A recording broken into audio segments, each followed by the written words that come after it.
I was just grabbing a cup of coffee when Grandpa burst into the kitchen, his face red with disbelief.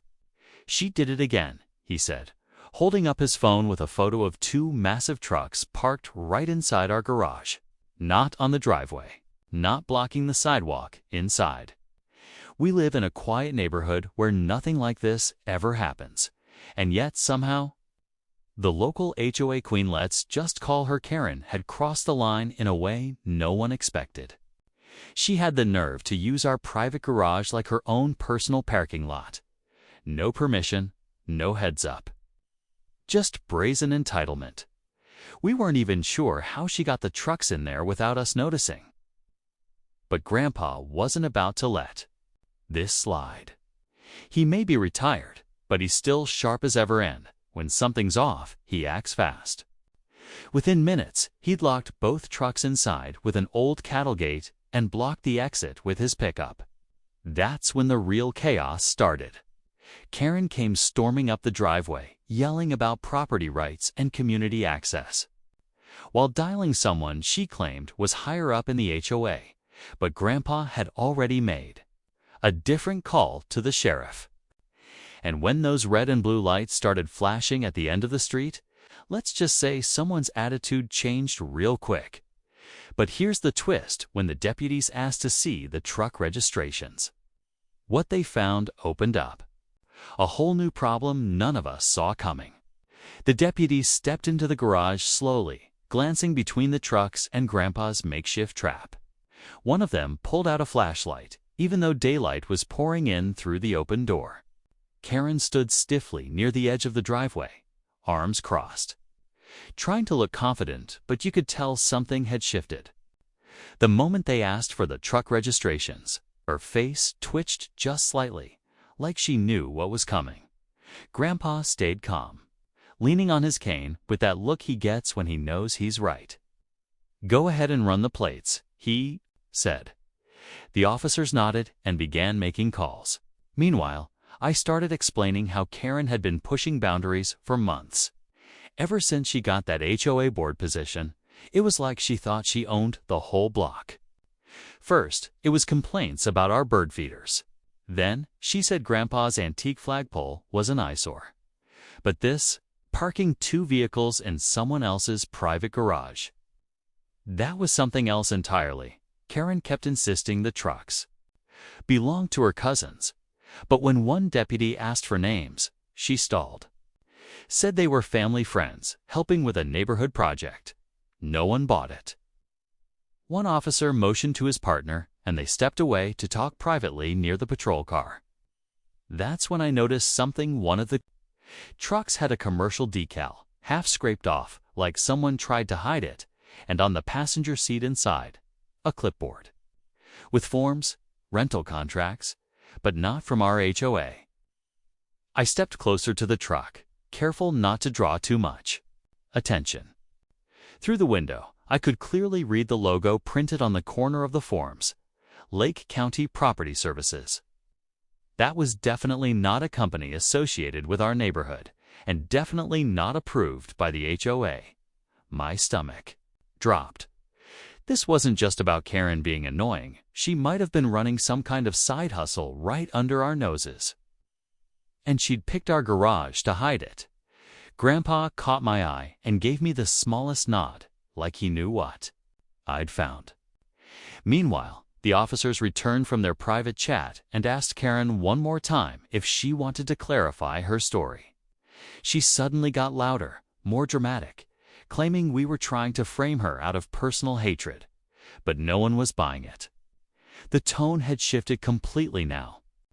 The sheriff's deputies weren't just annoyed anymore, they were suspicious.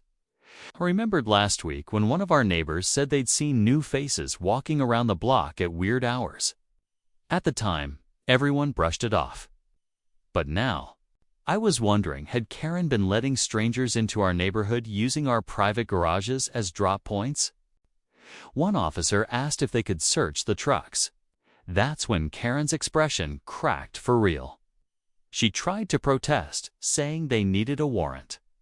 But with the commercial documents clearly visible, the deputies just exchanged a glance. Something big was about to break wide open.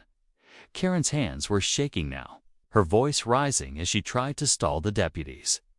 "You can't just open my trucks. This is private property," she snapped, standing between them and the vehicles, like a human shield. But the officers had seen enough, with probable cause and with the forms already in plain sight. They told her they were opening the trucks with or without her consent. Grandpa quietly stepped beside me, muttering, "Told you she was hiding something." The back of the first truck creaked open. Inside were crates, wooden, unlabeled, and sealed with thick nails. One of the officers pried the top off. What they pulled out looked like high-end electronics flat screens, tablets, maybe even security systems. None of it had serial numbers. The other deputy opened the second truck. More crates.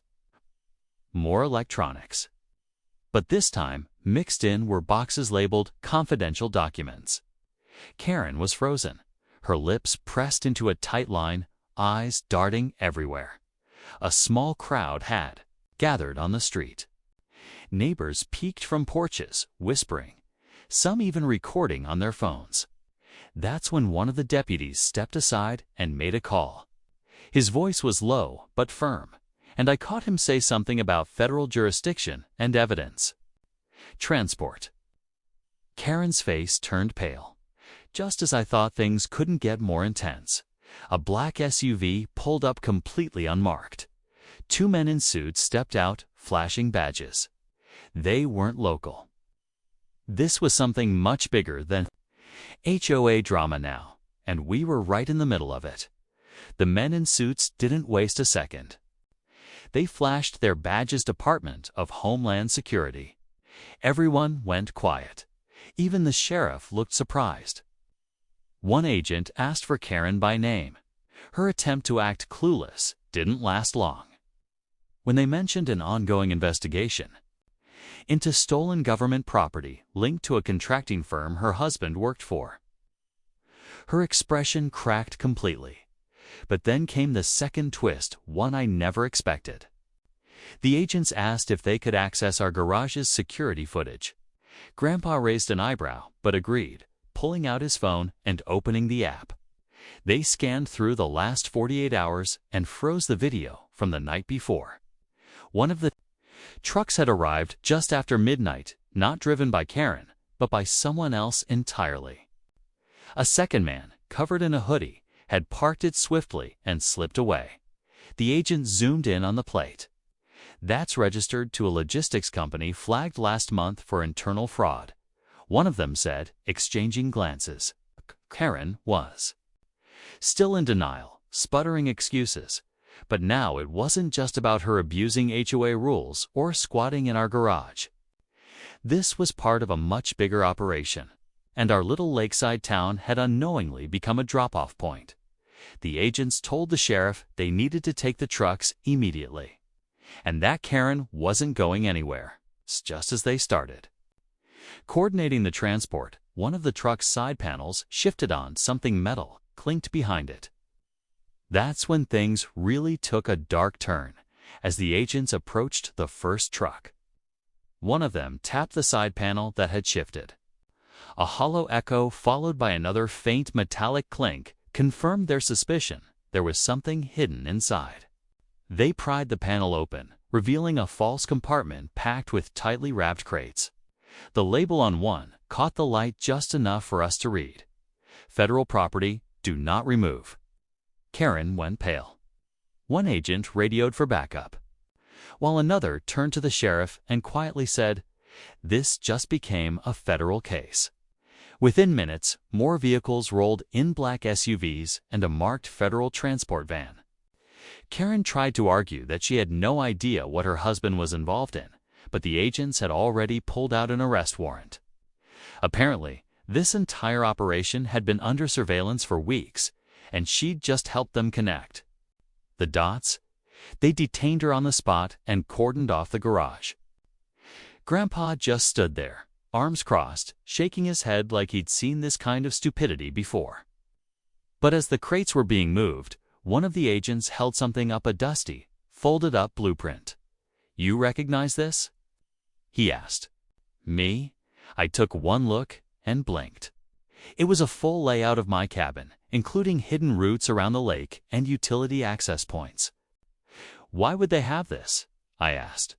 The agent frowned. "That's what we're about to find out." And just like that, it turned out this wasn't just about trucks in a garage anymore. The days that followed were a whirlwind.